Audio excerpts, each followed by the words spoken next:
Hello guys, আসসালামু আলাইকুম। এটা হচ্ছে আমাদের সিরাজগঞ্জের পোড়াবাড়ি হাটখোলা। একটা ঐতিহ্যবাহী হাটখোলা। এখানে অনেক কিছুই পাওয়া যায়। প্রত্যেক সপ্তাহে 2 দিন হাট বসে আর কি। এখানে অনেক বিনোদনের জিনিস আছে, শেখার জিনিস আছে। আমাদের শহরাঞ্চলে তো আসলে হাট পাওয়া যায় না। যখন শহরের একটু সাইডেই পোড়াবাড়ি হাটটা, অনেক বাজার সুন্দর গরম। একটা হাট।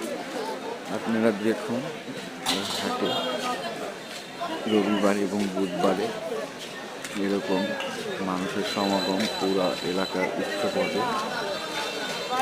এক কথায় এটা তাদের ঐতিহ্য। আমি প্রত্যেক হাটেই যাই তো, তাদের আচার জন্য বুঝতে পারছি এটা তাদের এক ধরনের ঐতিহ্য। পোড়াবাড়ি হাট শহরের ভিতর এরকম হাট কোনো একটা মাত্র হাট শহরের ভিতরে এটাও খাইতে পারেন। পোড়াবাড়ি হাট।